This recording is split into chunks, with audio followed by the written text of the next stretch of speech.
Well, let's kick things off. Thanks for coming to our webinar today. You're in the right place if you're trying to join the Money Counts Financial Literacy Series webinar on salary negotiation today. My name is Julie Heaton. I am director of the Sokolov-Miller Family Financial and Life Skills Center. I'm joined by Sarah Alvarado-Metzger, who I'll let introduce herself.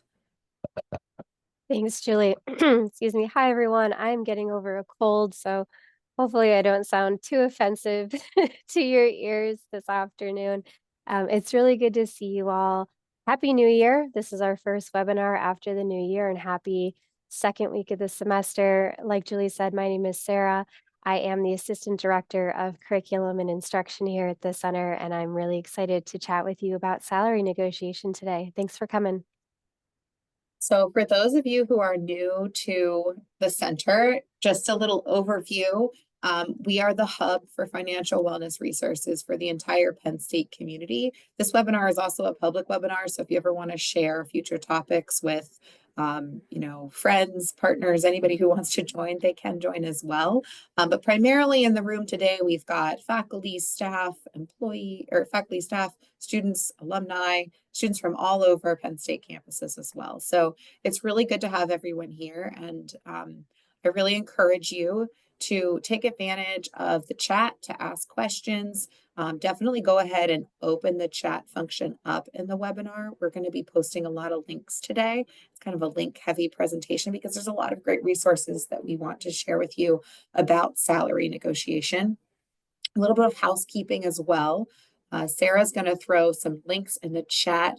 The first one is to sign up for listserv updates from our Financial and Life Skills Center. This is where you're going to hear about webinars that happen twice a month. It's also where we occasionally update on other events that are happening through the center or through partners that help us work in financial literacy. So it's a great place if you want an occasional email from the center just giving you updates. Another link that we're going to put in there is our website. This is where the place to go for any of our services, whether you want to hire a presenter or book a presenter or schedule a one-on-one appointment if you're a student or staff member. We also have a webinar schedule. So as I mentioned, these webinars happen twice a month, every other Tuesday. And we have a really exciting schedule that's getting kicked off today.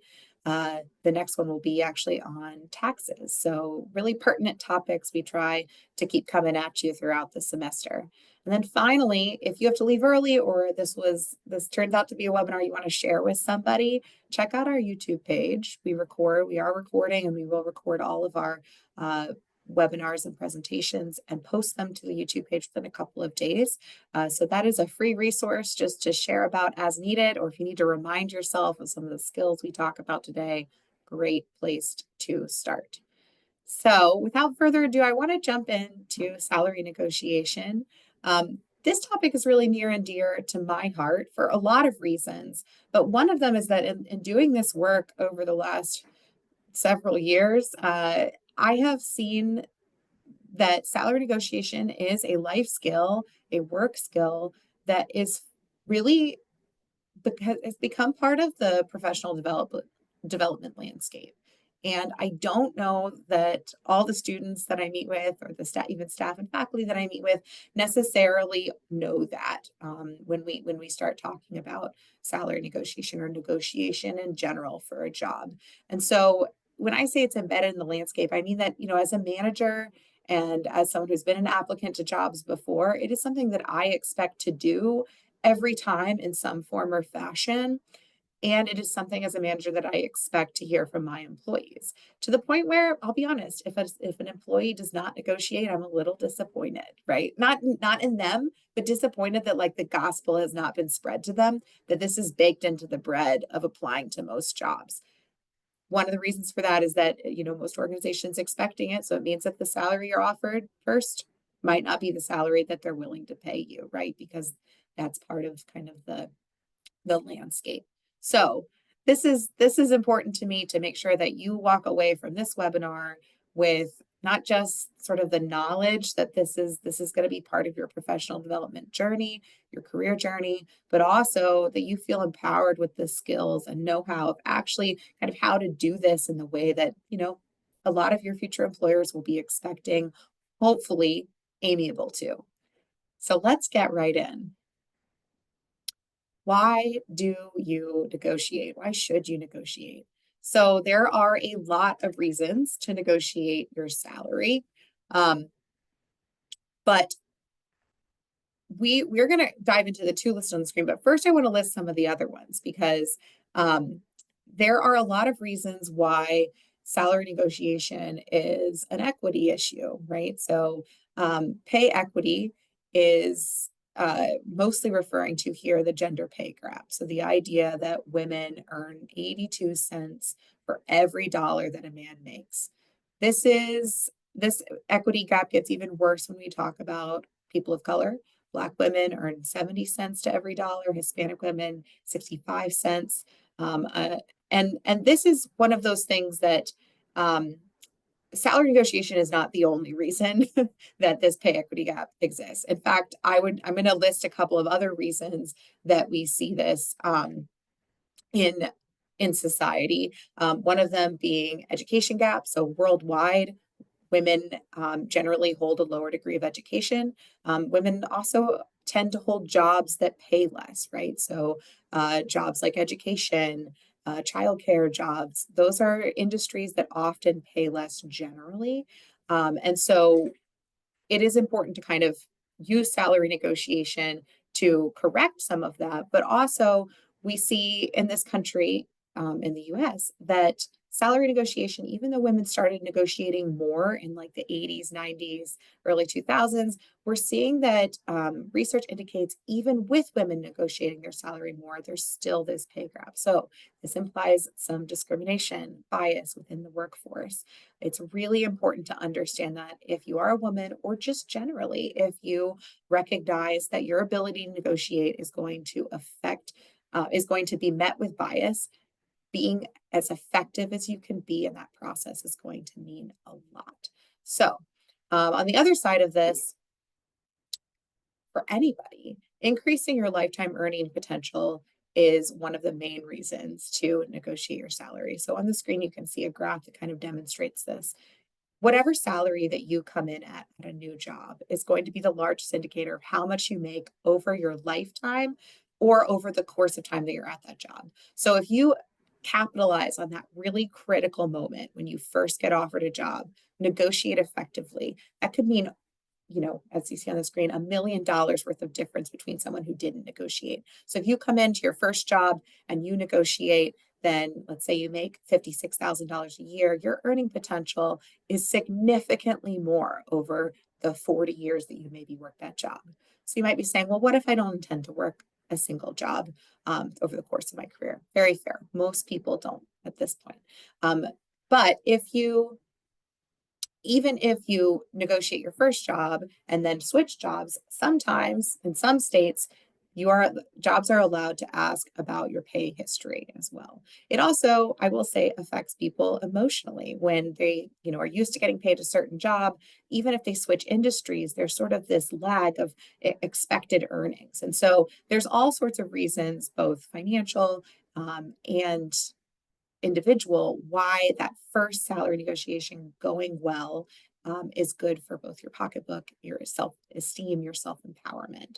So think of that moment of the first moment that you've been offered a job and been told a salary for the job is like, wow, okay, this is an important moment for me, not just for this job, this role, but for my entire career within this field and other fields. So today, we're going to try and cover some of these skills that are going to empower you, give yourself some confidence to hopefully be able to kind of plug and play with some of the scripts we're going to offer, some of the tools we're going to give, so that every time you negotiate your salary or negotiate something about a job, you feel prepared to do that. We're going to do this in a little bit as a how-to guide.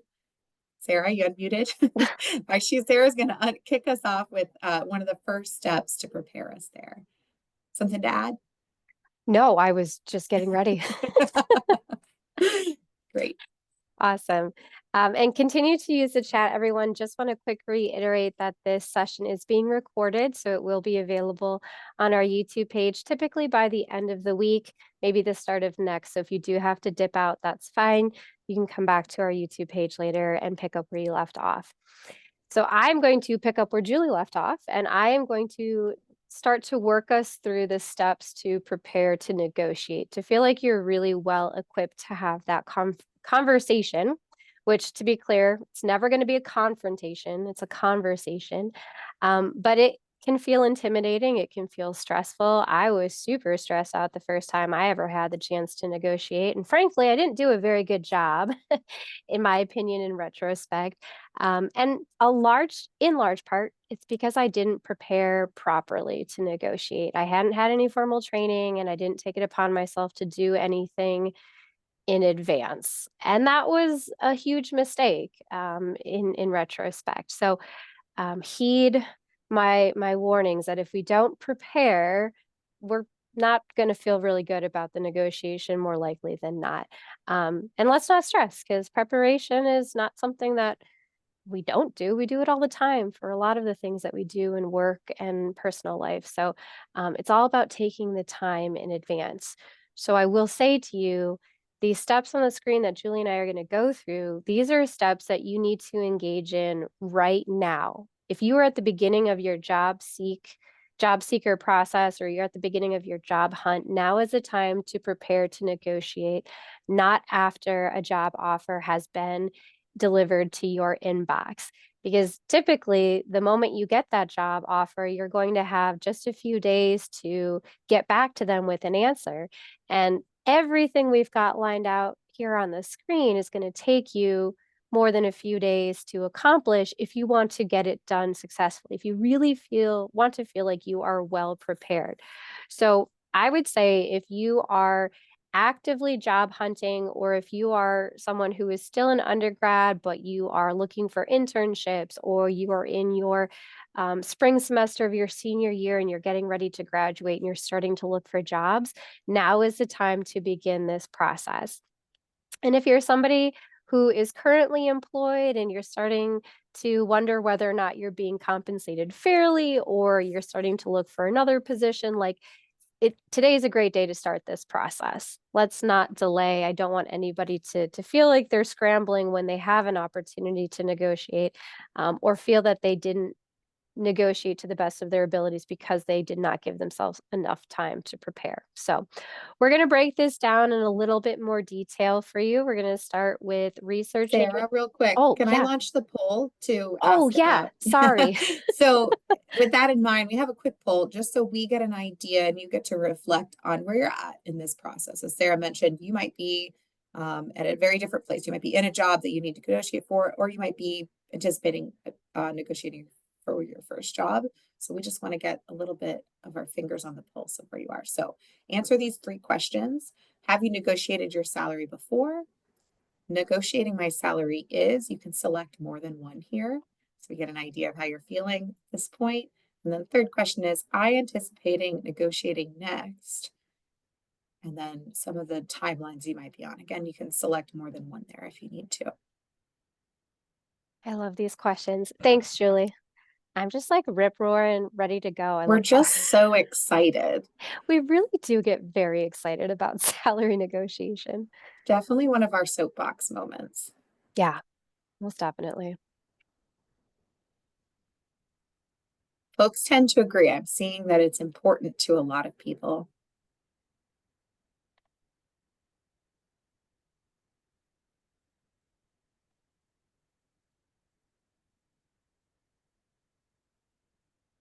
All right, we got about 75% participation. So I'm going to end poll and let you all see what your fellow attendees are saying.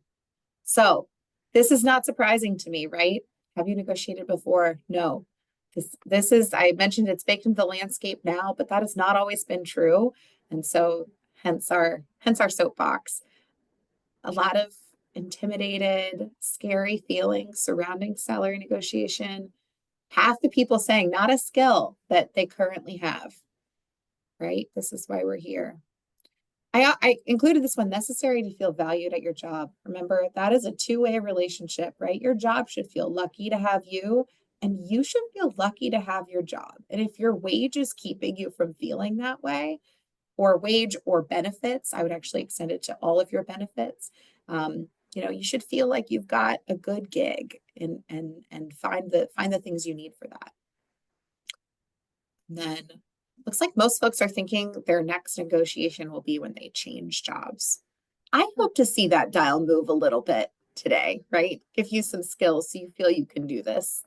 Do this right now. All right. Okay. Thanks for sharing.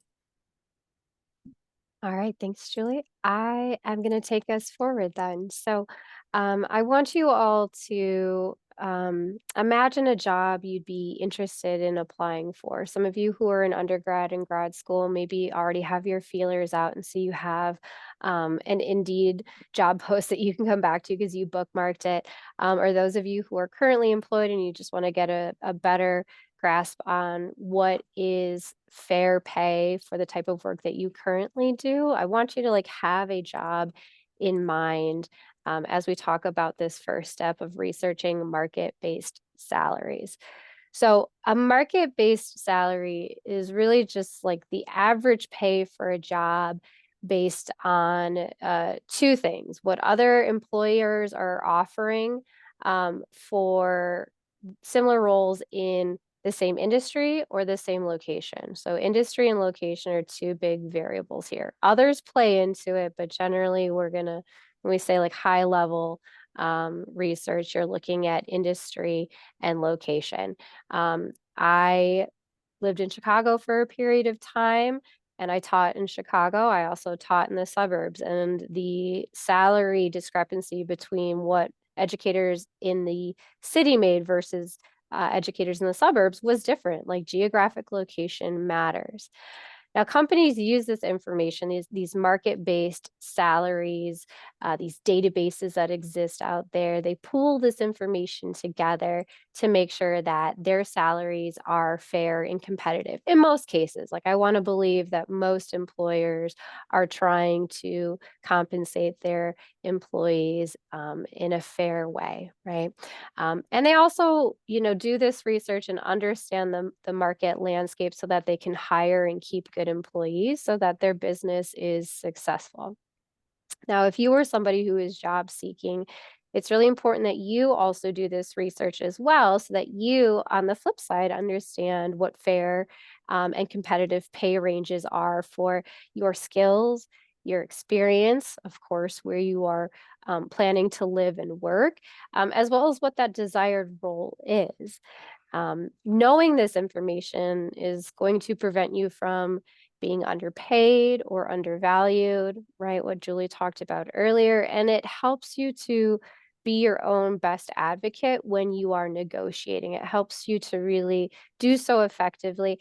And I think also helps you to plan for your finances, which, you know, salary negotiation doesn't happen in a vacuum. We're the Financial and Life Skills Center, so we talk about all things money related, and salary negotiation dips into other parts of your personal finance life. Understanding this market is helpful in not just getting better compensation or more compensation, but like then being able to budget accordingly with that, right? So it's all connected, right? Um, there are a lot of sites online that you can go to: salary.com. The National Association of Colleges and Employers has a salary calculator. The U.S. Bureau of Labor Statistics has their occupational outlook handbook, they call it. The Department of Labor has a salary finder.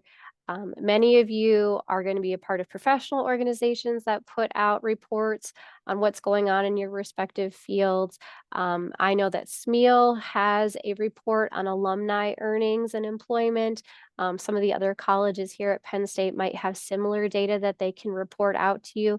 I encourage you to connect with your career service professionals within your college to figure out what kind of resources exist to better understand this landscape. What are people making for the job that you'd like to do, right? I also will encourage you in this space, and this is the really bulky part of preparing to negotiate. There's a lot of legwork here.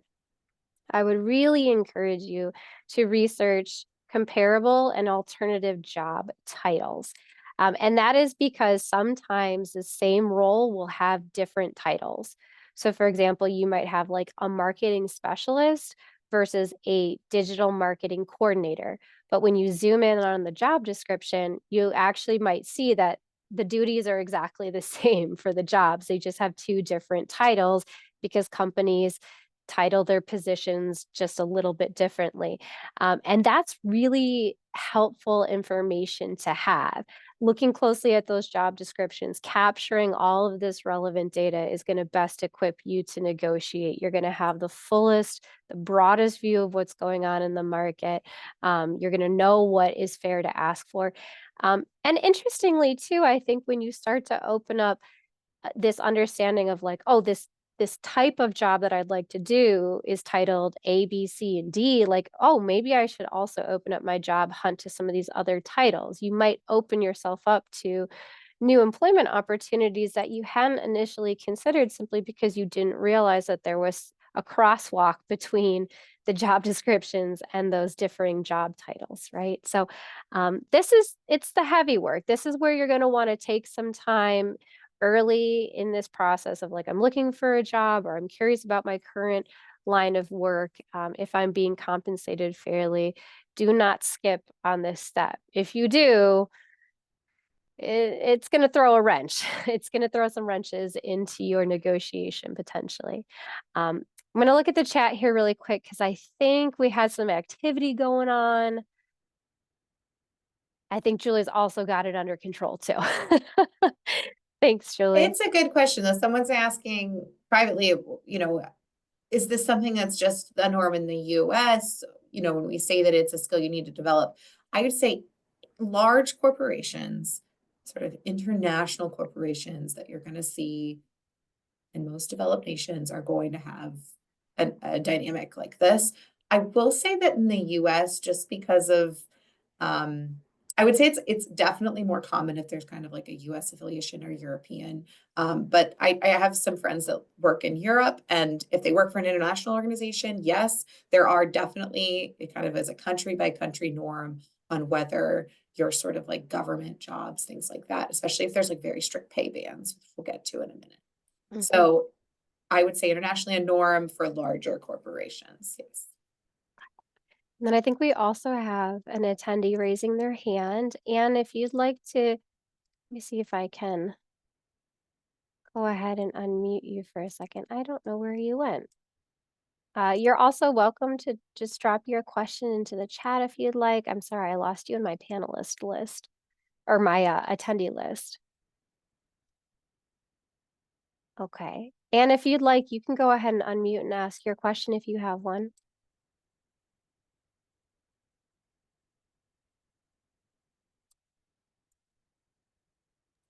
Or put it in the chat if you'd like, Anne. Yeah. Okay. All right, I'm going to continue on. Please do continue to send your questions to the chat. Also, if you'd like to ask a question anonymously, we do have, I believe, we've got a Q&A here, which should be open to everybody. So if you'd like to ask a question anonymously, you're more than welcome to. You can also go in and upvote questions. So if you have that same question, give it a thumbs up and let us know, and we'll be sure to answer that before we're done here today. Okay. So let's dive in a little bit deeper here. You're researching the market, you're putting this picture together of what others are making on average for the same type of work that you'd like to do, not just specifically based on a job title, of course, but looking at job descriptions, job duties, level of education involved, things like that. So you get this picture that you're putting together, and what you're going to do with this information is you're going to overlay on top of it your target salary expectations, as well as your range and your walkaway point. So we're not just pulling numbers out of thin air. I mean, we dream about it, right? Like I dream of making $100,000, but I'm not just going to go into a negotiation and ask for that without having done my research and figure out what others are making and what a fair range would be. Within that range, I'm going to set my expectations. Now, your target is typically going to reside somewhere around the median. somewhere around that median salary figure, which when you're going into these databases, and I'll show you, you will see these numbers. You will see the salary ranges come up and you'll be able to go, oh, okay, here's the median, right? Here's what I see in the middle. And you're going to plug in your target somewhere around that, maybe a little below, maybe a little bit higher. That's going to depend on a couple of factors. I'll illustrate that more in the next slide. So you're going to put your target somewhere around that middle number. Then your range is going to extend upward.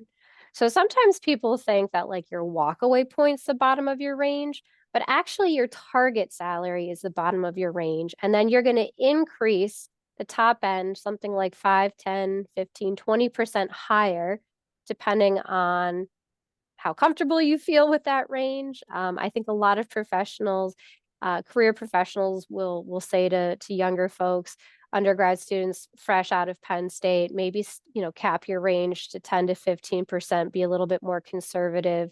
But it's entirely up to you to make that call on how much higher you go. So for example, keep numbers even. If your target salary is $100,000 and you've got a range that extends 20% higher, the top end of your range is going to be $120,000. So simple numbers there, right? Your walkaway point is actually going to be a figure that is below your target salary, but it is a number that you must earn in order to live and get your bills paid and meet all those financial obligations that you know you have. A mortgage payment, rent, a car note, student loan payments that kick in 6 months after you graduate, right? Like you want to make sure that you are not just scraping by or that you are actually creeping into debt, having to live off a credit card, for example, because your monthly income, that paycheck twice a month is not covering all of the necessary expenses, right? So that walkaway point is a figure that you will generate based on your budget. You're going to have to take a look at what obligations you have, your debt payments, car, rent, housing, food, things like that, subscriptions. Like this is, again, why I say that salary negotiation isn't in a vacuum. It exists within this bigger space of personal finance that we all kind of operate in, right? So that's where that walk away point comes from. And I will say, if you are a grad or undergrad student here at the university, and this walk away point, you're wondering, well, I don't know. I don't know what that number is because maybe your budget isn't clearly set yet, or you're having trouble forecasting your after graduation budget. Come meet with our team. This is why we have one-on-one appointments for undergrad and grad students, so you can sit down with us and we can help you work through this information, kind of pull back on your budget to reveal what's going on, what do you have to pay for, and what would be that bottom line walk away point in your negotiation. Okay. So these are the three figures that you want to be able to identify and overlay on top of the market research that you've done. Sarah, If we have you, a great question oh, to transition into this slide, the next yeah. one. What do we So got? someone is asking, if it's a well-known factor that the bottom is your range, wouldn't recruiters know that? Absolutely. That's how most companies are going to be setting their salary targets, hopefully, right? They're hopefully looking at, but an employer like Penn State has done research on this about what sort of our our peers offering for this sort of job, factor in location, and then setting a salary point. Most HR reps are doing this, right? What they don't know is your value and your worth that you're bringing to that job. So think of this sort of bell curve that you're looking at as nationally where your averages are. Factor in your location and factor in your value add to that opportunity, and you're overlaying your own range and giving them a sense for where your range is within this bell curve. So Sarah's going to kind of talk about how you set your own range on top of this sort of national average. The national average is helping you understand what other folks are making. And then within that, you're setting your walkaway point, your sort of reach salary, and you're finding out what you're most comfortable with there. Mm-hmm. Thanks, Julie. I didn't see that one come through. I still can't find it, but I'm glad you caught it. So thank you. It's in It's in the answered section of the Q&A. Ah, that's why I missed it. Okay. So you're going to see, if you go to salary.com, which is where the screenshot came directly from, you're going to see a nice little bell curve, or you can construct one on your own based on the data points that you're pulling out from various sources. And please look at a couple of different sources. Salary.com is a place to start, but it is not necessarily the place to end. You want to pull from a couple of different databases, but you're going to see this bell curve showing a distribution of salaries across all folks in that position. So in this situation, you've got the median at around 90,000. Top 75% and higher are earning $116,000 or more, and folks in the 25th percentile or less, so 25% of folks at that bottom of the end of the range are earning about $67,000 or less. So with that gigantic range, like where do you, I feel like it's pin the tail on the donkey, like where do you overlay your target salary on top of this? I said aim towards the median, but you're going to have to consider a couple of factors like Julie mentioned. Where is this position located? Are you entry level, or do you have a couple of years of experience? Do you have a couple of extra certifications that you picked up while you were here at Penn State? You need to understand your resume or your CV in great detail to be able to say like, okay, if the median is 89,000, I'm going to set my target a little bit below, because I know that in this position, we've got a lot of professionals who work in this role maybe for 5 to 7 years, and you're just coming in fresh as somebody who maybe only had an internship. And so you know that there are folks who are up there earning $20,000 more than you, but that's because they've been in the game a little bit longer, right? Like you are going to make this decision for yourself based on all of these different variables. You set your target, you set your high end of the range up to 20% or whatever you feel like is appropriate. And then you set that walkaway point, which is the amount that you need to earn in income to get your bills paid and not just grind day in and day out and scrape by, right? So it's as simple as that. Once you have the information, there's a lot of thinking that you have to do. I think this would be a great opportunity, those of you who are preparing to, meet with a mentor. If you're somebody who's already in the workforce, I've heard this term, your board of directors. Like, who are the mentors in your network that you can connect with and talk them through? Here's, what I'm trying to better understand the pay landscape. I'm trying to maybe make a move professionally elsewhere. Like, how does this jive? Am I on the right track? Am I undervaluing myself? What do you think? I think that this is a great opportunity to get connected. And Penn State does have a ton of wonderful mentoring programs. So if you're an undergrad or grad student and you're not connected with a mentor, you can certainly reach out to us. We'll direct you to groups on campus that have mentoring programs. But this is what that overlay step looks like. So we're still kind of in that first step right here. You can see how beefy it is. This is where you get to a point of identifying numbers that you will then talk about in your negotiation. Here's a great question before we move off this. Someone is asking us, should we base this just on the specific geographic location or on the amount of dollars you'd like to save over the course of the year? So like, where does your own requirement for a job come into this? So again, this is just telling you for a specific role what other people are making. On top of that, you're looking at location. Do you need to make a little more because it's in Manhattan and cost of living is expensive there, right? Do you know that for the second part of your question, do you know that you need to save a certain amount of money to, let's say, make a debt payment that you have, right? Let's say you have student loans. You're like, I know I have to pay this amount in student loans. So that's more where you play with the job, right? If you go in and you're doing your research, like we're suggesting, and you research the job that you think you want, and you're seeing that like national averages are not showing the average pay that you're going to need to make your minimum monthly payments. And this sort of becomes like a financial wellness and overall holistic idea of what kind of job do you need to make your minimum payments. That doesn't mean that you shouldn't apply for those jobs and negotiate to see if you should get them, but it's definitely a resources thing at that point. Like, are you you want to seek the type of jobs that are offering the income that you'll need to be sustainable. Same goes for like someone asked about work from home earlier, like location of work. If you're looking for a job and the area that you're living in is just not going to cut it for that kind of work, maybe look exclusively for work from home jobs, that kind of thing. So again, you're navigating all of these needs that you have. This exercise is for you to really learn for yourself what you actually need to survive. Because this might seem silly, but a lot of times people get into this process of searching for jobs and getting to that final, how do people end up with jobs that undervalue them financially?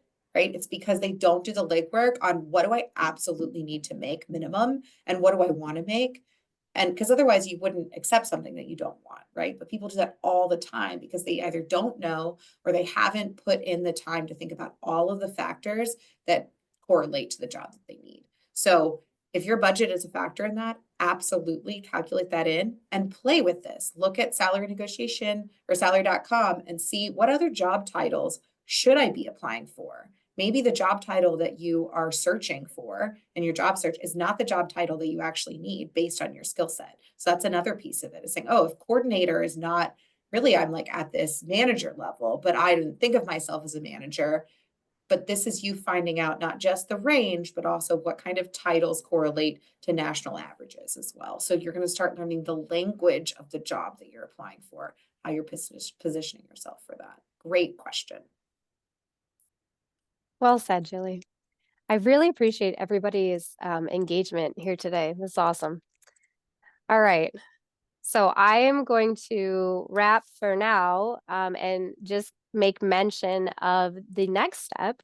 Very important. Probably doesn't take quite as much legwork to get organized, but nonetheless, I would say a requirement that when you think about negotiating, your wage, that paycheck number, is just one piece of your total compensation that can be discussed and adjusted.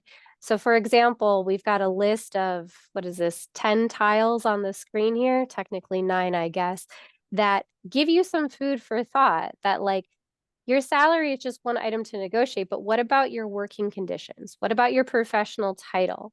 What about your ability to repay student loan debt, which I am finding in talking with students that come into our office that are about to enter the workforce, more and more companies are providing stipends to students, to new grads who are employed with them to help repay their student loan debt. I love to hear it. I want there to be more of that, right? Or education reimbursement. It's really big in public school teaching. I was able to take advantage of an education reimbursement with my school district when I went back for my master's. And I know that private industry has space for that as well, or funds that they provide their staff as well. So be curious about what you want and what's going to make working at that job worth it for you, especially if you land on that walk away point as a number. So like, you can survive with your walk away point. It's not necessarily the target, but like if that company just really doesn't have room in their budget to negotiate, and sometimes they don't. Certainly conditions like the pandemic made it really difficult for some companies and organizations to pay employees more for a period of time. Like there might be constraints that are beyond your control or the hiring manager's control. So if that's the case, what else is worth negotiating that's going to make that job feel good to you? Like you're going to feel valued in exchange for all that you provide in your day in, day out, 9 to 5, right?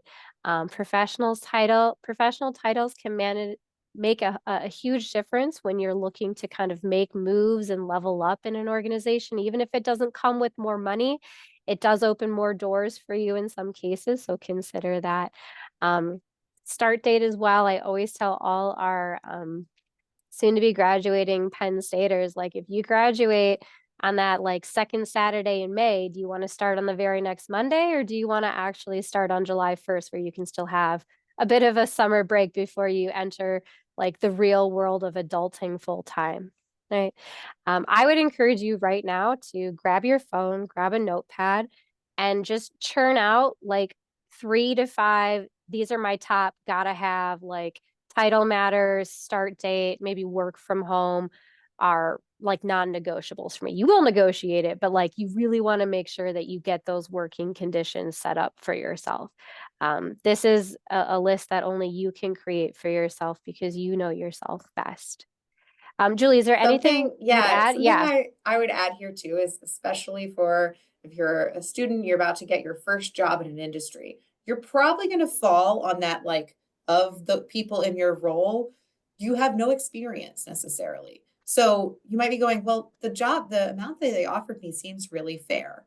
Or this is true for anybody, right? Oh, that actually seems like a really fair salary based on my research. It's actually you know, well within what I was anticipating. So what do you do then? Do you just negotiate because you were told that you should negotiate and there's still money on the table? If it feels like that's not the right move, right? It's a mutually beneficial relationship. If you're pretty satisfied with the number they throw at you, just negotiate for something else. Maybe it's, I have this vacation coming up. I'm wondering if I could take, get an advance on my vacation time or take unpaid leave for this because I know I won't have accrued time. That is the time to do it, right? At that juncture, before you said yes, they want you. That's why they're giving you this offer. Ask for what you need there. Don't walk away from that conversation going, oh, I should have asked about a day working from home. So think of this, especially if you're satisfied with the amount that they've offered you, you don't want to negotiate wage. Think of this as your like second question. Same goes for the negotiation process for salary. If you give them a number, they say, we can't do that number, unfortunately, which most of the time that's going to happen. They'll probably meet you somewhere in the middle, just like negotiating for anything. Have this as a follow-up, like, thanks so much for considering. I would like to ask then about insert the next most important thing to you from sort of this list or whatever else is important to you. So I kind of think of this as a required tag along question to my negotiating.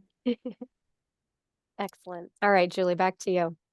All right. So the second big chunk that we're really going to use most of the rest of the time working on in this webinar is you've done the research, but you don't want to just show up with your bell curve, printed out behind your resume and be like, according to market value, this is what you should pay me. That's not a good look. We're going to talk about how you communicate what you've learned in your research to your future employer or your current employer. If you feel like you need to get a raise right now to make sure that this is greater job satisfaction for you. I want to reiterate this here. Even if they're not communicating it to you directly, employers want you to be satisfied with your job. That might not be because they really care about your well-being. That's not always true, but they want you to be satisfied because they want to retain you, right? So if you're not satisfied, but you're not communicating that in a professional way, then you're missing out, right, on what could be a more beneficial symbiotic relationship between you and your employer. So what we're going to work on now is how do you create what I call your value statement, right? You're communicating your value. And then if you need to, you kind of overlay that with, if they need to be educated on market value, that information. But you know what your value is because you've done the research. Now we need to tactically communicate that. So what does this look like? We're going to offer some suggestions here. I would say start yourself a journal or a tab in a calendar or a OneNote, anything like that, that is you collecting information about the skills and knowledge that you have gained on the job. This is going to serve as your professional journal that you will pull from to communicate your worth to your employer. This could be an article that was written about you or the work that you did. This could be a new task that you took on at your job, maybe intentionally, so that you could build a skill that you know is required for that next level of employment. Look at your boss's job description. Look at the job that you want, job description, and start trying to add those skills into the work that you're doing. Don't take on more work than you're getting paid for, but where you can, add in things that are going to bolster your value add to your organization. We keep saying organization. This also should happen within very small organizations. It could just be you and your boss, but you're making note of what worth you are bringing to your collective goal, right? Resume is a great place to start. Most people have that, a resume or a CV. LinkedIn is another great place where you're communicating your value and what you've done. You also can look at other people and how they communicate their value in that way. Anytime you have a success, especially a data-driven success, something that you can prove or show that you added value, that is a great thing to make note of. It's easy to forget these things in the minutia of day-to-day work. So take note every time. We had a successful event. Here's the things that I did in that event. Here's the skills that I developed. Start making that internal note for yourself. What are we going to do with all the things that we collect here? We are going to make ourselves a value statement that is clear, concise, and communicates to your employer, hey, you might not have seen this because it just happened miraculously on the clock, but this is what I did and how I increased the value of the work we're producing. So an example of these value statements, really simple. You're going to share the accomplishment, talk about the skill that you specifically brought to that accomplishment or gained from doing that work, and then the result. This is where how you piece that together. So I'm going to give you an example. While working as a part-time server, I increased sales by encouraging students to host fundraisers with us, right? That's communicating the accomplishment, right? It's also communicating, that's accumulating the accomplishment of what you did, right? The next thing you want to add to that is the skill that you specifically have, which is why you need the raise, not somebody else. To accomplish this, I use my organizational and networking skills to create a project plan and contacted student organizations and Greek life. This is something that you've learned to do. You've built these connections. They're emailing you, right? That's something that's specific. And then as a result, I was promoted to shift supervisor after 6 months and was voted employee of the year. This is the result that happened. This is what, if you're picking up this value statement and showing it to a future employer, right? You're saying, this is the kind of work I've done and here's what I can do for you. So pairing those together. Let's look at some more of these value statements. Can I just add to Yeah. really quick, Julie, that sometimes our results are not quantifiable, like we don't have numbers to go with them. But when you think of things like I'll use the Penn State values, for example, there might be a non-tangible result that accompanies this value statement. When you think about like contributing to a community of excellence here at the university or integrity and respect, there are ways to talk about non-tangible results or things that don't have numbers attached to them. So just to reassure any of you who are like, oh my gosh, I have no numbers to talk about, there are non-tangible items as well. Right. Qualitative data counts here. And there's places that most organizations are asking you to produce this anyway. So I'll use Penn State as an example. I know we have some employees on the webinar.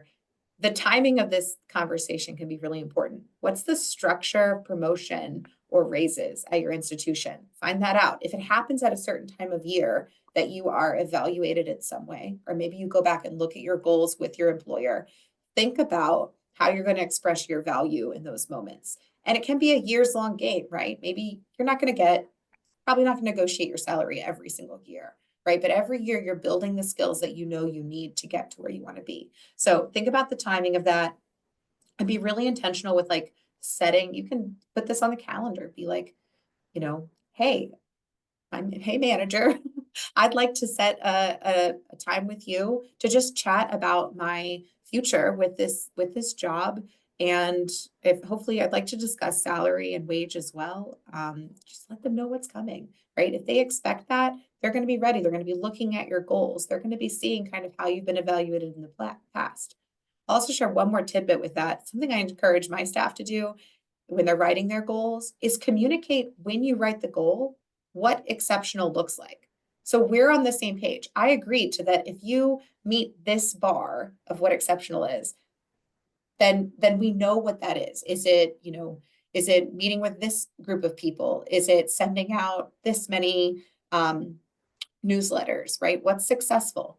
Agree on that beforehand. And then it's sort of creating that qualitative data that I'm discussing. It doesn't have to be like increase sales by 3%. It can be like when we talked 2 years ago about what you really wanted to see from me to show that, I was meeting these benchmarks. We agreed that this is what that looked like. Those kinds of things are creating that sort of internal data for yourself and your employer. So great point. All right. So once you have some of this noted out, let's say you're going into a specific salary negotiation, you think you're going to get offered a job, you want to be ready for that. Practice, practice, practice. Sit down, record yourself speaking through your value statement. Get yourself a buddy. I have a friend who I contact anytime I'm going to negotiate my salary because I can't be trusted. I might walk away with a salary I'm not happy with because I'm so excited or I get too nervous, right? Let them be your sounding board. Work with career services, work with the resources that they have to get you ready for interviews, prep, actually talk through this value statement. You want to feel confident and comfortable. All right, so here's another way that you can literally plug and play and then just let this statement sit. That's another thing we'll talk about in a minute. Just say your piece and then stop talking. Let them do the talking. So while working as blank, I was able to insert accomplishment. I did this using my experience and knowledge in insert skill. As a result, share what you did. Let's put this within the context of a conversation. Let's go to the next slide, Sarah. Yeah. So we're gonna we want to ease our way into this, make it seem comfortable and natural. Again, this is a kind and mutual conversation that you're having with somebody that you really want to have a good relationship with, right?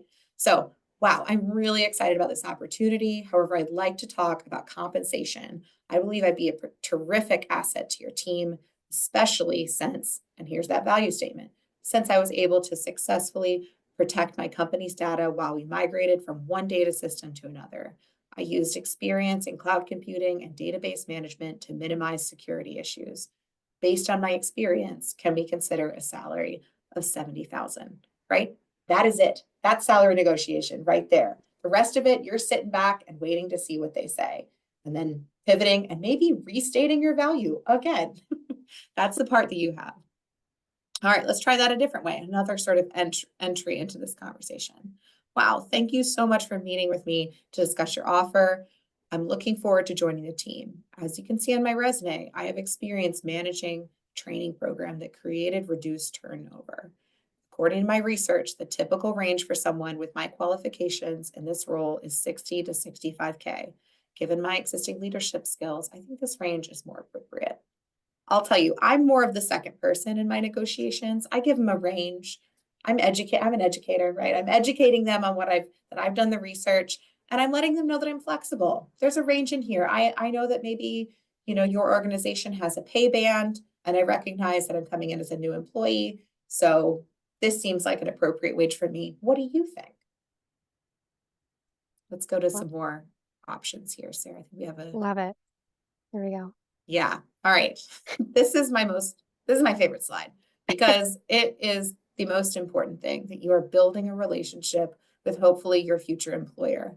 This is not a confrontation, right? This is not you coming in and saying, I need to make this much or else, right?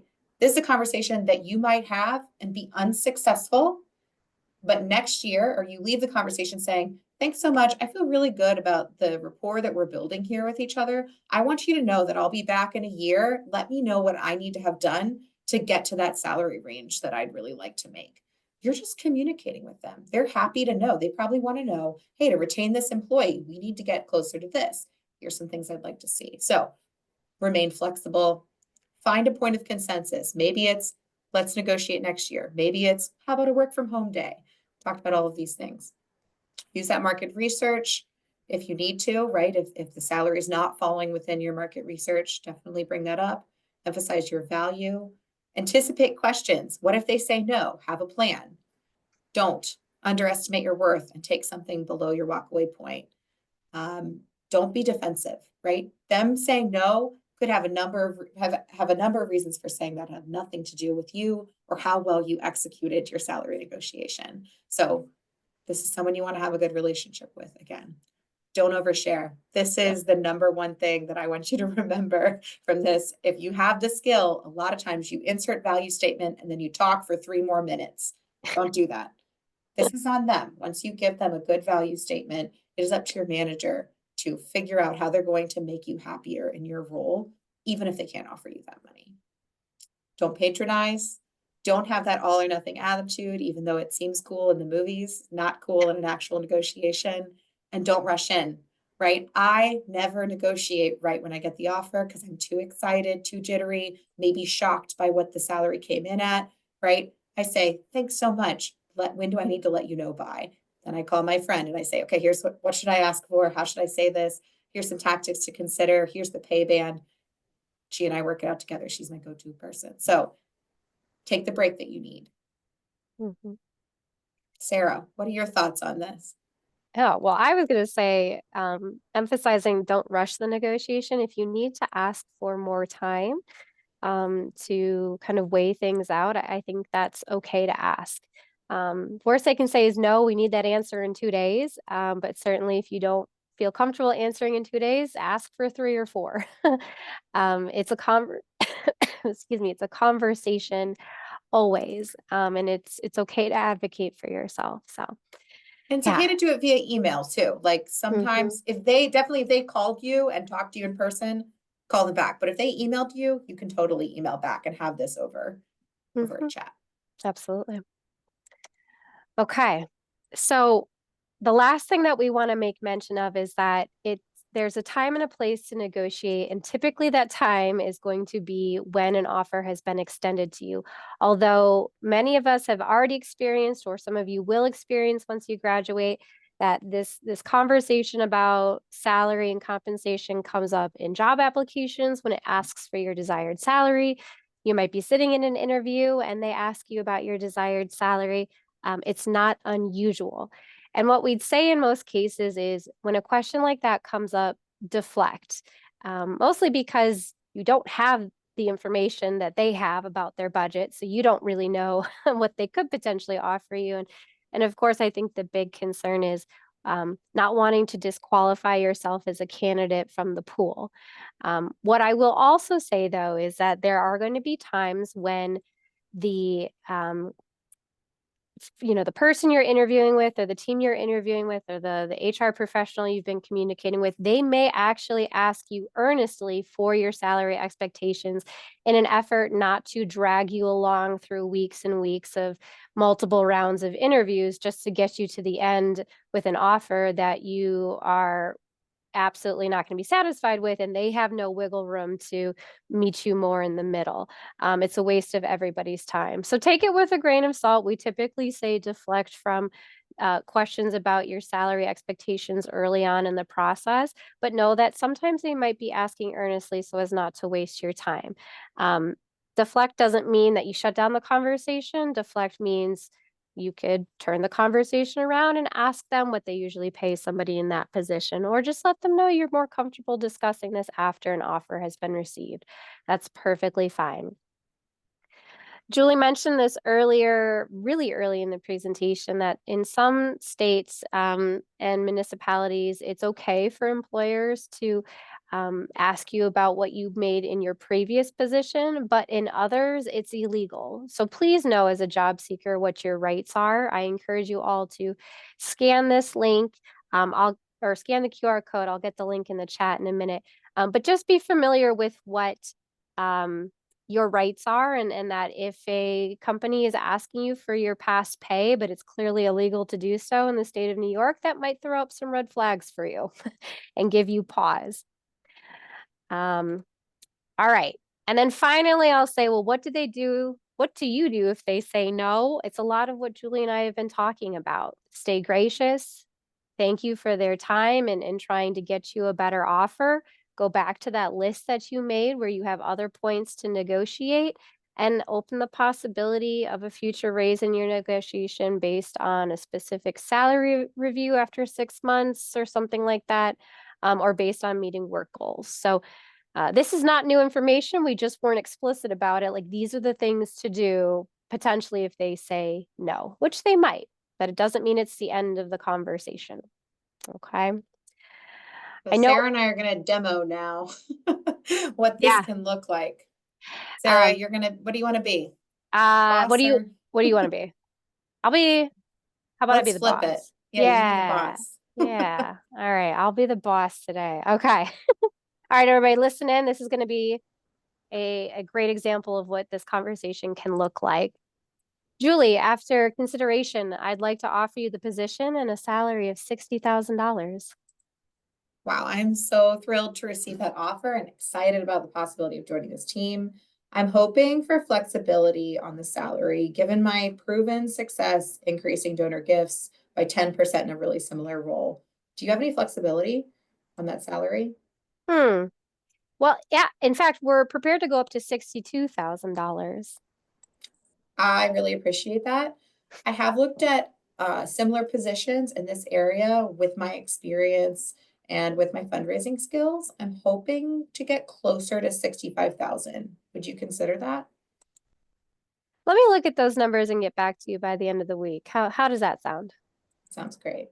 So that's true too. If you're a manager, right? You can always delay that. So we're on the hour, so just want to make sure you have the resources from here. So on the screen, Penn State Career Services, Financial and Life Skills Center, we're going to drop those in the chat as well. These are some places if you're a student, we can help you navigate this. We can be your buddy in navigating salary negotiation and other negotiations as well and practicing. I'm also going to drop into the chat some more information about upcoming webinars. Oh, I'm glad you said that. I was about to do that, I think. Go ahead. Upcoming webinars, our YouTube page, which is where you can find a recording of this. You can see Sarah and mine's acting skills at play again. And then our website as well. So if you're a student and you're in this process right now, book appointments with us. We'd be happy to work you through this. Mhm. I have to leave on the hour to meet with a student actually, but Sarah's going to stick around and answer questions. She's also going to take you to the next slide, I believe, which will show you some more of our services. Mhm. And you will be getting an email with a QR code or with a link to a survey to let us know if there's something else that we didn't cover that you'd like to have covered. Mhm. Otherwise, thanks so much for joining us today. And I hope you learned something and feel extra empowered to find that salary and job that you really want. Thanks, Julie.